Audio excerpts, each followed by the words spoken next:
नमस्कार दोस्तों, आपका स्वागत करते हैं आपके अपने YouTube channel Anjana study point में। दोस्तों आज हम लोग क्लास 10th के फिजिक्स चैप्टर 2 प्रकाश के अपवर्तन को कंटिन्यू करते हुए आज हम लोग नए टॉपिक अपवर्तनांक के बारे में पढ़ेंगे, यानी कि रिफ्रैक्टिव इंडेक्स क्या होता है और इसके जुड़े हुए तमाम जितने भी पहलू है उसके बारे में हम लोग देखेंगे। दोस्तों इसके पहले हम लोगों ने पार्ट 1 में प्रकाश के अपवर्तन को समझा था कि प्रकाश का अपवर्तन क्या होता है, अपवर्तन का कारण देखे थे, जिसमें हम लोगों ने देखा था कि अपवर्तन का सबसे बड़ा कारण है प्रकाश की चाल पे निर्भर करता है, किस माध्यम में प्रकाश की चाल ज्यादा या किस में कम होता है इसको देखा था। उसके बाद प्रकाश की चाल किस बात पे निर्भर करता है, यानी प्रकाशीय घनत्व पे निर्भर करता है, इसको देखे थे। और साथ ही साथ अंत में हम लोगों ने देखा था कि कोई भी माध्यम सघन या विरल हो ये किस बात पे निर्भर करता है, तो कहेंगे प्रकाशीय घनत्व पे निर्भर करता है, यानी घनत्व ज्यादा तो माध्यम सघन और घनत्व कम तो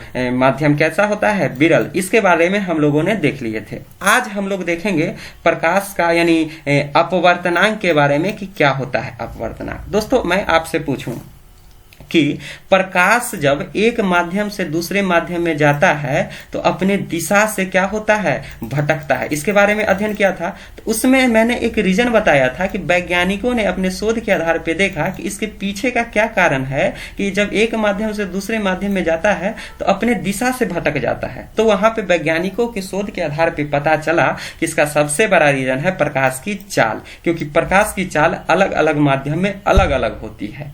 तो ये अपवर्तनांक क्या है, कोई भी माध्यम में जब प्रकाश का किरण की जो दिशा बदलने की जो क्षमता है, जो दिशा भटकता है, किसके कारण, कारण है प्रकाश की चाल। लेकिन किसी में ज्यादा भटक गया किसी में कम भटक गया, ये उसकी किस बात पे निर्भर करता है, इसको कहेंगे ये क्षमता। यानी वही कोई भी माध्यम में प्रकाश के किरण की दिशा को बदलने की जो क्षमता होता है वो क्षमता क्या कहलाता है, अपवर्तनांक। तो प्रकाश का चाल के कारण दिशा बदला, लेकिन कारण किसके कारण, कोई ज्यादा बदला कोई कम बदला, ये उसका क्षमता कहलाया। यही क्षमता जो है अपवर्तनांक के नाम से जाना जाता है। तो परिभाषा क्या कहेंगे, किसी माध्यम में प्रकाश की किरण की दिशा को बदलने की क्षमता को क्या कहते हैं, उसका अपवर्तनांक। आखिर अपवर्तनांक की सहायता से किस चीज का पता करते हैं, तो अपवर्तनांक की सहायता से कोई भी माध्यम यानी माध्यम विरल होगा कि सघन हो गया, इसका निर्धारण जो है प्रकाशीय घनत्व के आधार पे तो करते ही हैं, साथ ही साथ हम लोग अपवर्तनांक के माध्यम से भी करते हैं। जैसे कि अगर अपवर्तनांक अधिक हो तो माध्यम मेरा सघन होगा, अगर अपवर्तनांक कम हो तो माध्यम कैसा हो, विरल हो। जैसा कि अगर हम पानी और वायु की तुलना करें, वायु बोले तो हवा, अगर नीचे मान के चलो ये पानी है तो कौन किसका अपवर्तनांक ज्यादा है, तो कहेंगे हवा का अपवर्तनांक ज्यादा है। आखिर जिसका अपवर्तनांक ज्यादा होता है वो माध्यम सघन। सबका अपवर्तनांक निकालने का किसका ज्यादा या कम होता है वो फॉर्मूला आगे देखेंगे। अभी समझो कि हवा सघन माध्यम है तो जाहिर सी बात है कि इसका अपवर्तनांक क्या होगा, अधिक, और वायु जो है विरल माध्यम है, जाहिर सी बात है कि इसका अपवर्तनांक क्या होगा, कम। तो सघनता और विरलता का पता चलता है अपवर्तनांक के कारण भी। अपवर्तनांक अधिक तो माध्यम सघन, अपवर्तनांक कम तो माध्यम विरल। एक उदाहरण पेश करूं दोस्तों, तो देखिए ये वायु है, ये माध्यम क्या है, वायु, और ये एक कांच का प्लेट ले लिए। आप यहाँ पे देखो कि देखो वायु से कांच की तरफ प्रकाश गया तो इसको इस दिशा में जाना चाहिए था, क्योंकि प्रकाश का नेचर ही मैंने पढ़ा है कि वो सीधी रेखा में गमन करती है। लेकिन ये इस रेखा में न जाके ये जो है थोड़ा अभिलंब की ओर ज्यादा झुक गया। देखो अपना मन से आपको ये क्या दिख रहा है, अभिलंब, ये अभिलंब की ओर ज्यादा झुक गया। वही अगर हम तुलना करें कि कांच की तुलना में अगर जल में प्रकाश जा रहा है, कांच की तुलना में कहाँ जा रहा है, जल में, तो देखो यहाँ ज्यादा अभिलंब की ओर मुड़ा हुआ है लेकिन यहाँ थोड़ा कम मुड़ा हुआ है। तो क्या पता चला, हवा से अगर पानी में ले जाने वाली किरण की अपेक्षा अगर हवा से कांच में ले जाती है तो अभिलंब की ओर अधिक मुड़ता है। यानी जो जितना अभिलंब के ओर ज्यादा मुड़ेगा वो माध्यम क्या होगा, उसका अपवर्तनांक उतना ही अधिक होगा, और जिसका अपवर्तनांक जितना अधिक होगा वो माध्यम सघन होगा। यानी देखो यहाँ पे कांच में देखो यहाँ कांच में प्रकाश जो ज्यादा मुड़ा तो अपवर्तनांक ज्यादा तो सघन। तो वही जल और कांच की तुलना में करेंगे तो कांच सघन माध्यम हो जाएगा और जल क्या हो जाएगा, विरल माध्यम में हो जाएगा। ये तो मेरा हो गया अपवर्तनांक को अमूमन समझने के लिए कि अपवर्तनांक आखिर होता क्या है। अगर हम किताबी लैंग्वेज में देखें इसका परिभाषा, तो इसका परिभाषा होता है दोस्तों निर्वात या शून्य में, निर्वात बोलो या शून्य बोलो दोनों एक ही चीज है। निर्वात में प्रकाश की चाल कितना होता है, तो कहेंगे 3 लाख किलोमीटर प्रति सेकेंड, हम लोग को मालूम है ना। तो निर्वात में प्रकाश की चाल जिसको हम लोग c से सूचित करते हैं, तथा जिसका अपनांक यानी कोई भी माध्यम का अपनांक, अगर हवा का निकालना है तो हवा में प्रकाश की चाल कितना है, अगर कांच का निकालना है तो आप लोग को पता है कांच में प्रकाश की चाल कितना होता है। यानी जिसका भी अपवर्तनांक निकालना हो तो उस माध्यम में प्रकाश की चाल से के अनुपात को ही अपवर्तनांक कहते हैं। मेन ये किताब में लिखा होता है कि अपवर्तनांक का परिभाषा क्या होता है, निर्वात में प्रकाश की चाल तथा उस माध्यम में प्रकाश की चाल के अनुपात को क्या कहते हैं, अपवर्तनांक। अपवर्तनांक को म्यू से सूचित किया जाता है। किससे सूचित किया जाता है, म्यू से, और इसका कोई मात्रक एवं बीमा नहीं होता। ये वीवीआई कर लो दोस्तों, ये ऑब्जेक्टिव में ये पूछ सकता है। तो अपवर्तनांक किसको बोले, निर्वात में प्रकाश की चाल बटे उस माध्यम में प्रकाश की चाल को क्या कहते हैं, अपवर्तनांक। इसे म्यू से सूचित करते हैं, इसका कोई मात्रक एवं बीमा नहीं होता है। वही अगर हम ये फार्मूला लिखे तो अपवर्तनांक बराबर क्या हो गया, निर्वात में प्रकाश की चाल बटे उस माध्यम में प्रकाश की चाल। जहां निर्वात में देखो अपवर्तनांक को म्यू से सूचित करते हैं, निर्वात में प्रकाश की चाल को सी से सूचित करते हैं, और माध्यम में प्रकाश की चाल को सी एम, यानी एम बोले तो मीडियम में प्रकाश की चाल।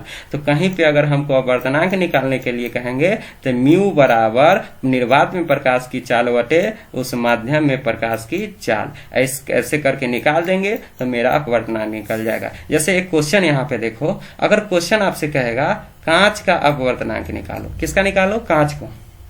तो किसी भी चीज का अगर अपवर्तनांक निकालना हो तो आपको क्या मालूम रहना चाहिए, निर्वात में प्रकाश की चाल आप लोग को मालूम है कितना होता है, 3 × 10⁸ मीटर प्रति सेकेंड। और किसका निकालना है, कांच का। तो कांच का अपवर्तनांक निकालना है तो आपको ये पता है ना कि कांच में प्रकाश की चाल कितना होता है। तो आप लोग कहेंगे कि कांच में प्रकाश की चाल 2 लाख किलोमीटर प्रति सेकेंड होता है। निर्वात में कितना होता है, 3 लाख, और कांच में कितना होता है, 2 लाख।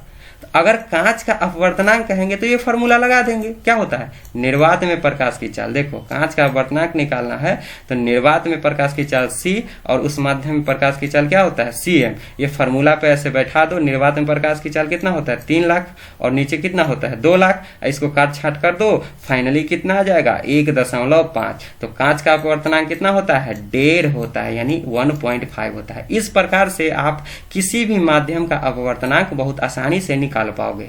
कुछ पदार्थों के अपवर्तनांक बुक में आपको टेबल में दिया हुआ रहता है, जिसको आप लोग याद भी कर सकते हो। अगर याद नहीं है तो अगर माध्यम में प्रकाश की चाल याद है तो वहां से आप अपवर्तनांक निकाल सकते हो। जैसे वायु में कितना होता है, 1.0003, पानी में कितना होता है तो 1.33, केरोसिन में कितना होता है 1.44। ऐसे करके जितना भी है सब दिया हुआ है। बर्फ में कितना होता है 1.31, हीरा में कितना होता है तो 2.42। और नोट में याद रखना है कि हीरा का अपवर्तनांक पूरे जितना भी दिख रहा है आपके सामने पदार्थ, सबसे ज्यादा अपवर्तनांक हीरा का ही होता है।